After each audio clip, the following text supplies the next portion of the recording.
Hello and welcome to Inside View. I'm your host, Joel Metzger, and joining me on the program today is Todd Peterson, who is the board president of Habitat for Humanity Calaveras, and Lisa Peterson, who's the chair of the homeowner selection committee.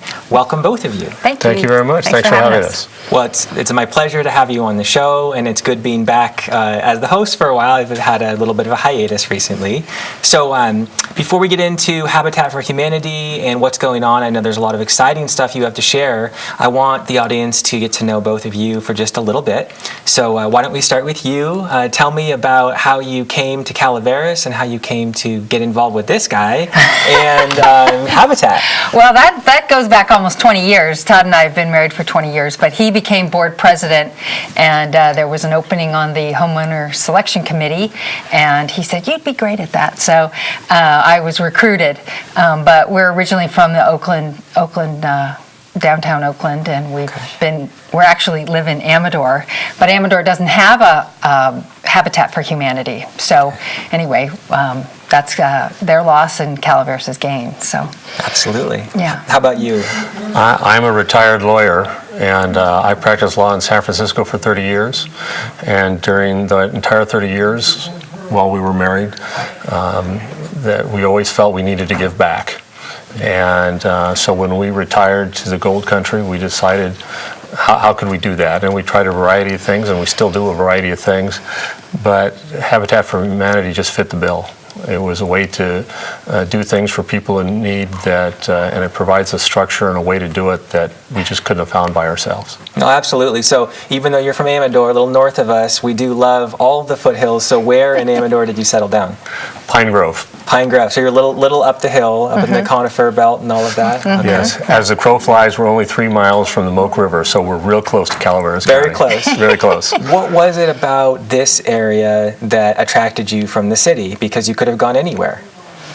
We had a friend that lived in Jackson who said, "You got to come up and visit us, and you got to come and see what this place is like, the gold country is like. It's paradise." And we said, yeah, whatever.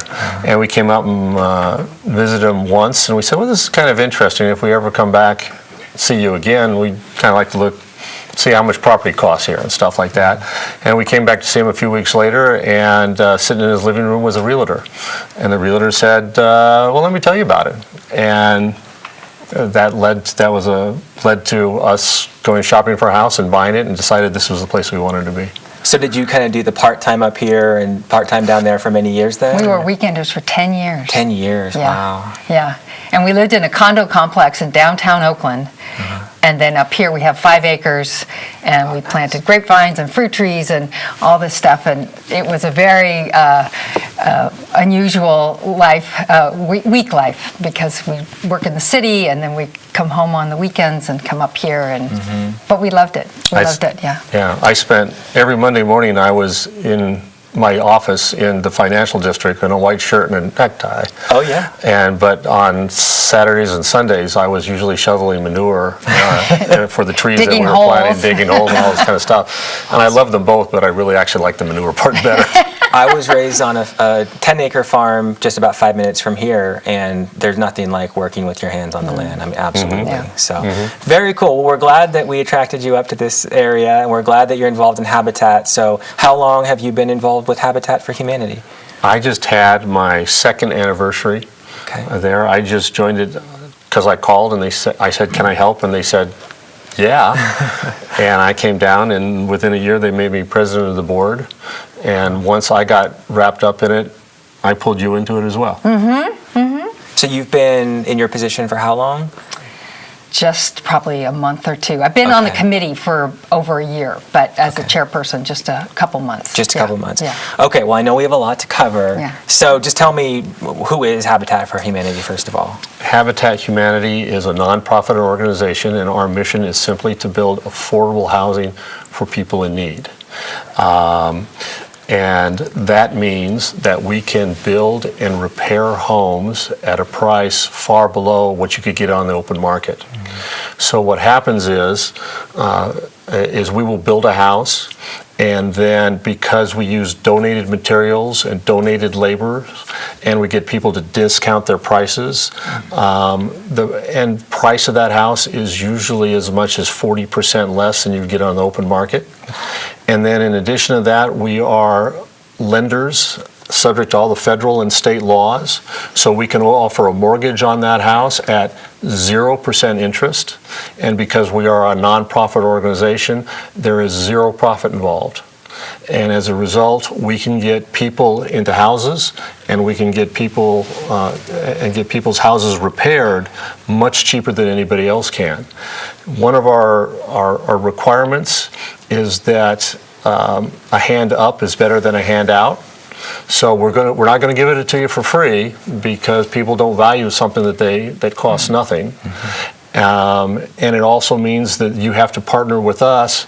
So if we're going to work on your house, you got to be there with a hammer or a plate of sandwiches or something to help out, because everybody's got to be part of the game, and that's what we call sweat equity.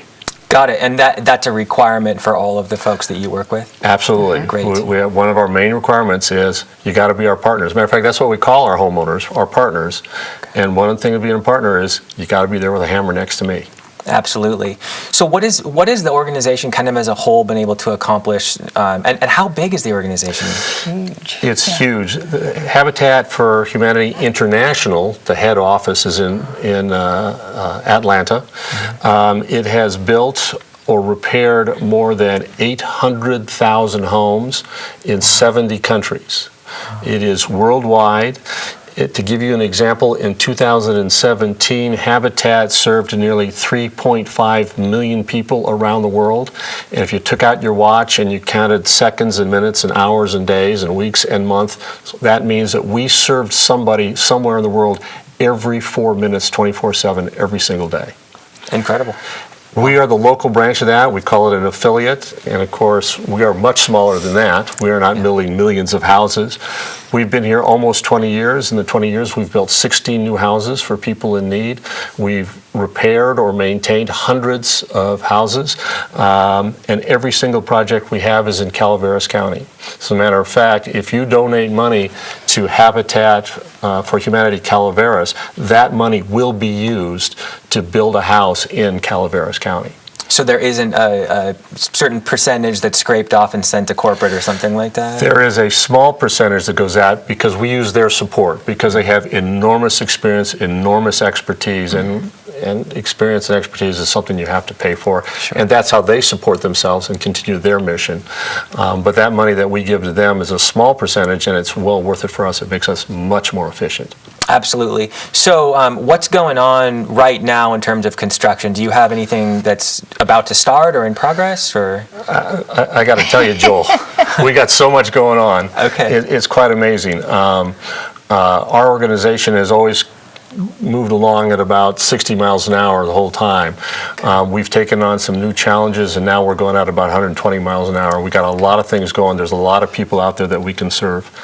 The biggest thing we've got going is we are about to break ground on a brand new house. This house will be in West Point. Okay. It will. We're hoping to break ground within the next couple of months. And we're looking for people who will apply to partner with us to be that homeowner. And to be eligible, you have to meet income guidelines. And those income guidelines, I can give you an example. I actually wrote one down. If you're a family of four, your income has to be between $24,000 and $56,000 to get in the door. And there's some other requirements. You have to have manageable debts. You have to have manageable housing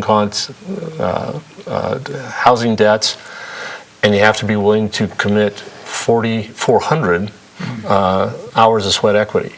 Wow. And as a result of that, we can build a house for people cheaper than you can get anywhere else. So that income range, 24 to 56, there are a lot of people in this county who would be within there in a family of four. So that makes me think, coming over to you, Lisa, if you're on the selection committee, are you having a lot of people who want these homes and you have to make tough decisions? How does that work for you?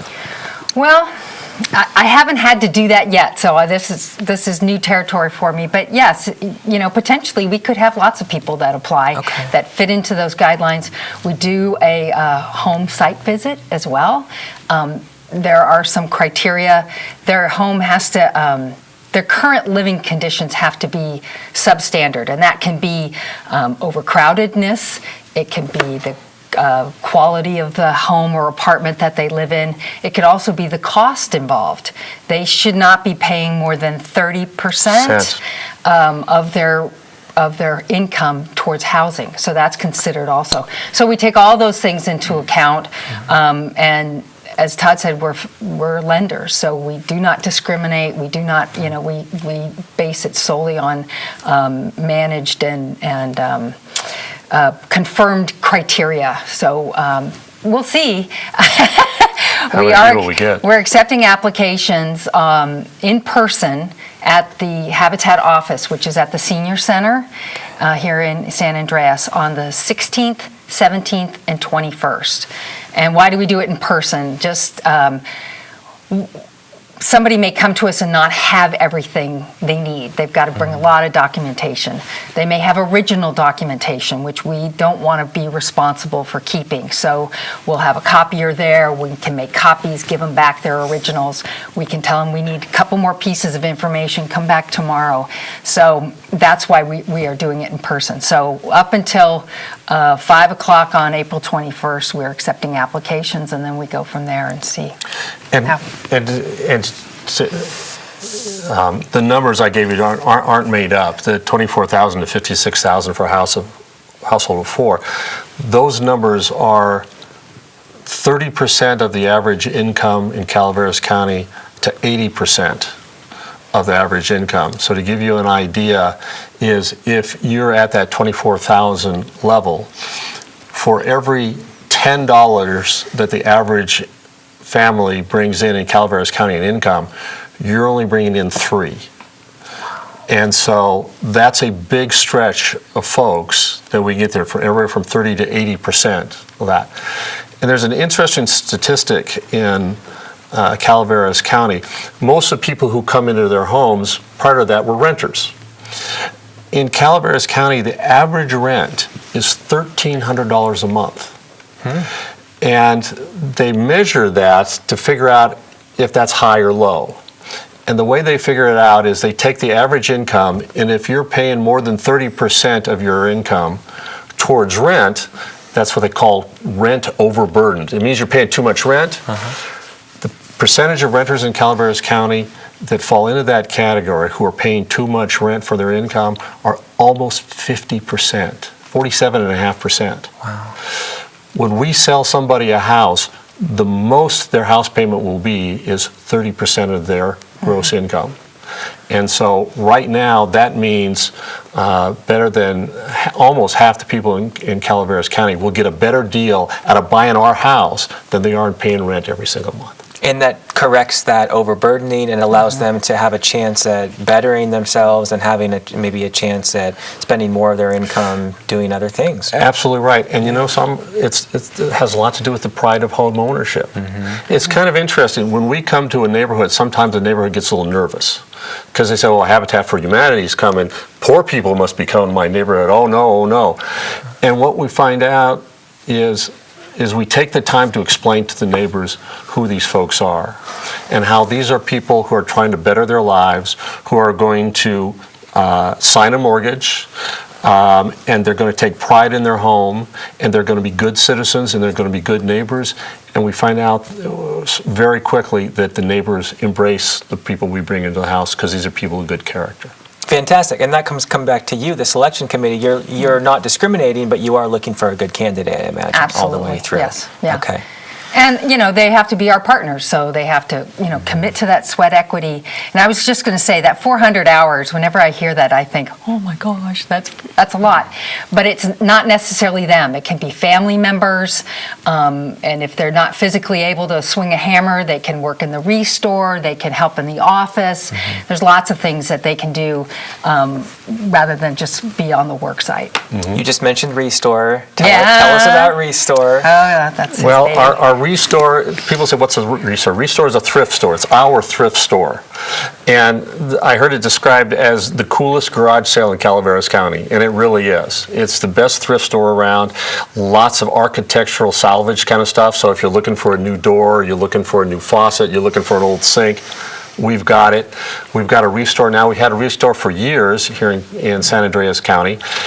In San Andreas. The problem was it was so hard to find that not only the people couldn't find it, but those people who did find it couldn't find their way out.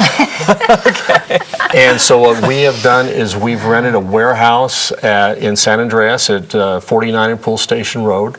If you walked out of the front door of the pickle patch and you took your cheese and pickle sandwich and you threw it about 30 yards north, you'd landed on our front porch.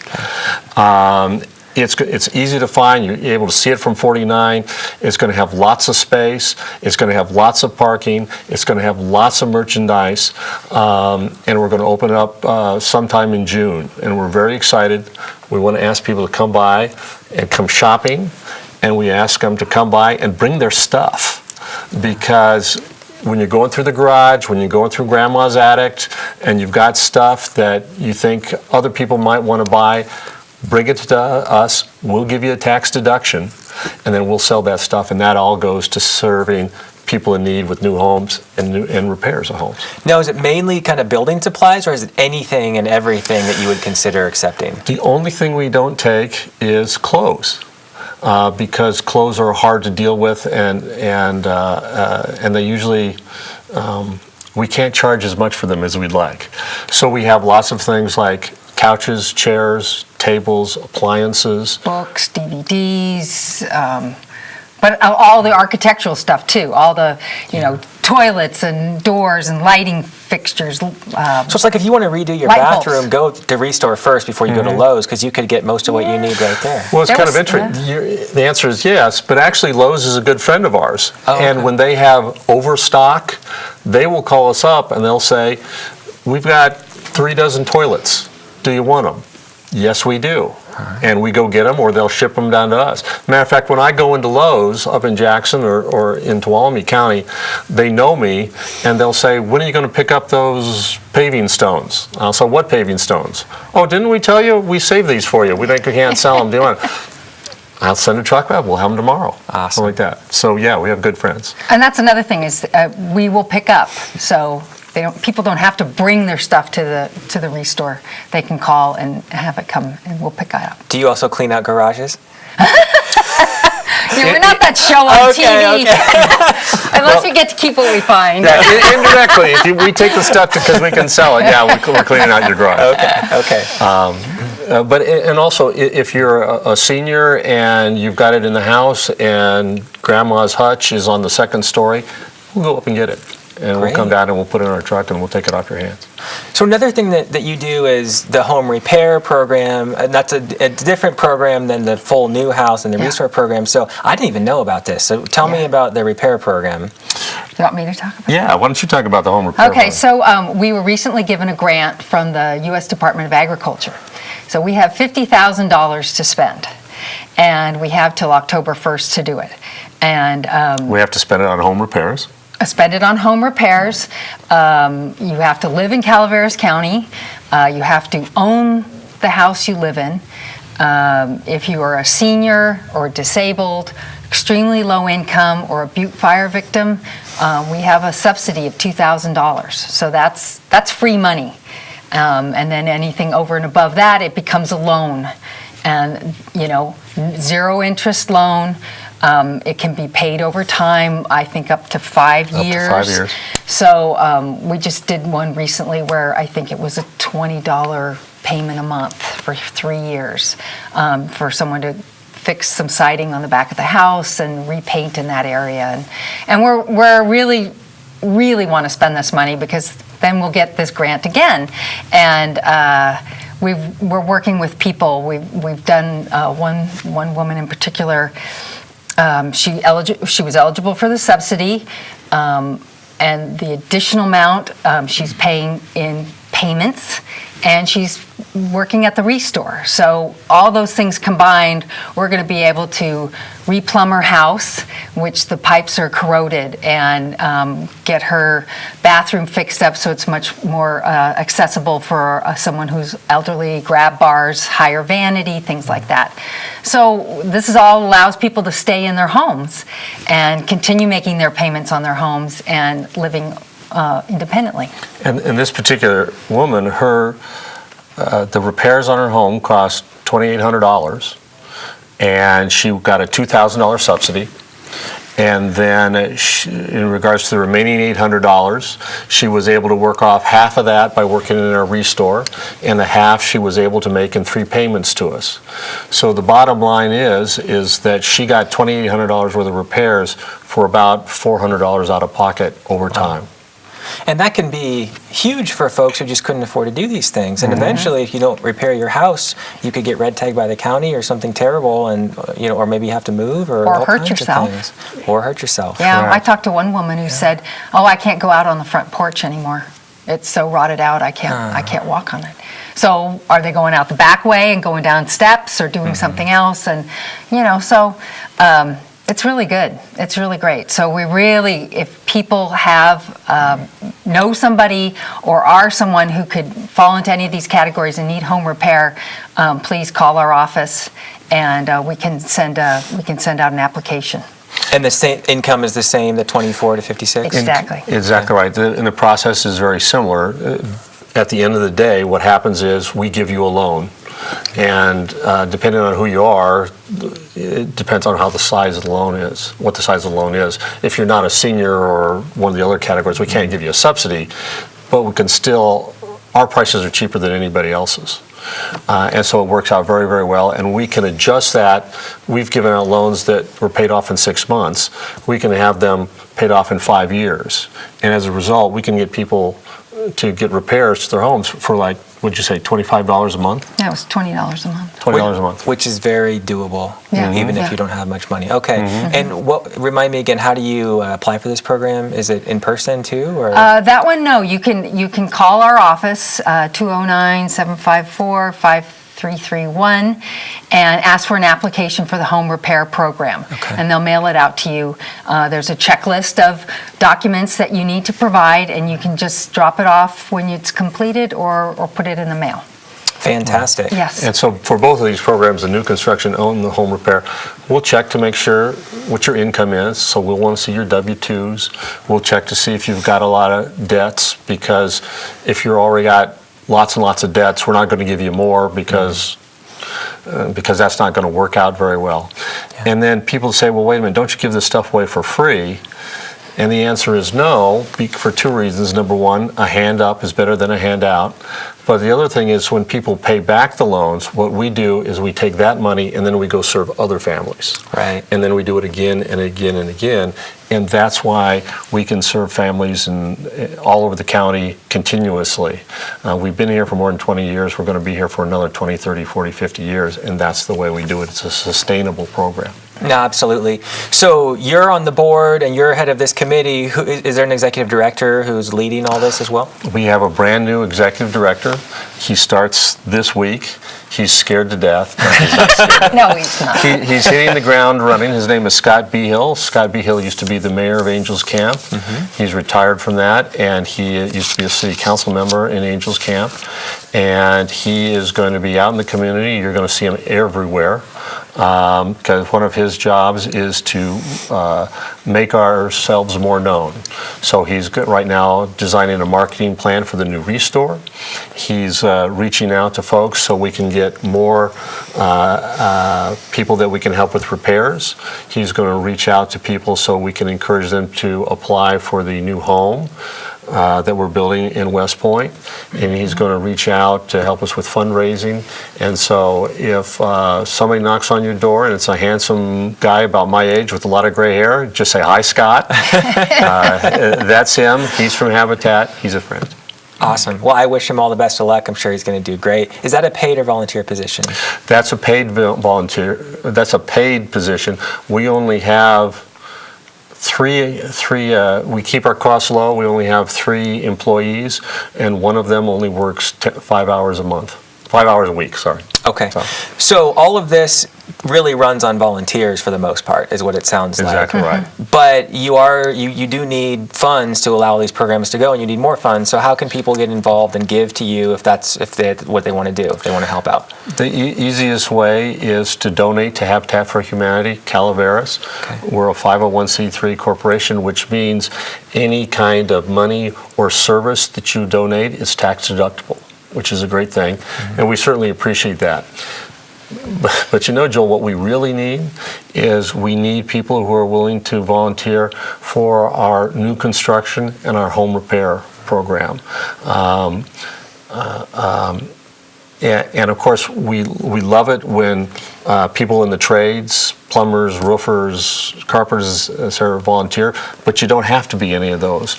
All you have to do is be somebody who can help. You don't have to hammer a nail or swing a paintbrush to do it.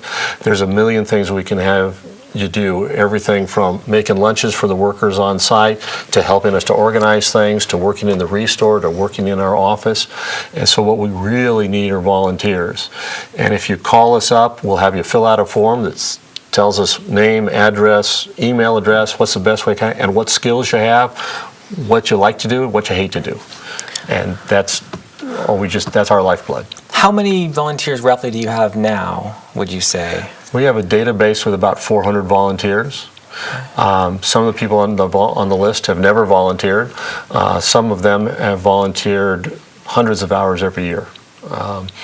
And some are, as like I said, we have painters, plumbers, all that kind of stuff. And sometimes I can call up a plumber and say, can you do an entire house on a new construction? Sometimes they'll say, absolutely. Lots of times they'll say, I got my own business, I got to feed my own family. How about if I just give you 10 or 20 hours? Would that help? Absolutely. And then I call another plumber and all that kind of stuff. And altogether, what we do is we get, for our tradespeople, they all have to be licensed, and they have to have, and we do everything with permits. But we bring it all together, and we're able to put the house together. No, that's fantastic. So one more time, if people want to get a hold of you and learn more about you, phone number, website, email, all that stuff. Phone number is 209-754-5331. Website, habitatcalaveras.org. And the email address is admin@habitatcalaveras.org. What do you want to leave our viewers with today? Come to our new restore. Yeah. We need that. Bring your stuff. Spend money, bring your stuff. And also, but probably the most important thing to leave with is outreach, and that is if you know somebody who's got a house that needs to be repaired, a family member of your congregation, a friend, or somebody who needs a new house, connect them with us or call us up and we'll call them and tell them that we can serve. That's our mission, and that's what we're looking to do. Well, thank you both for your efforts, and I wish you all the best of luck. Thanks so much, Joel. Thanks for having us. This has been a great service for us. Thank you. You bet. And thank you for joining me on this edition of Inside View. I'm your host, Joel Metzger, and I hope you join me next time.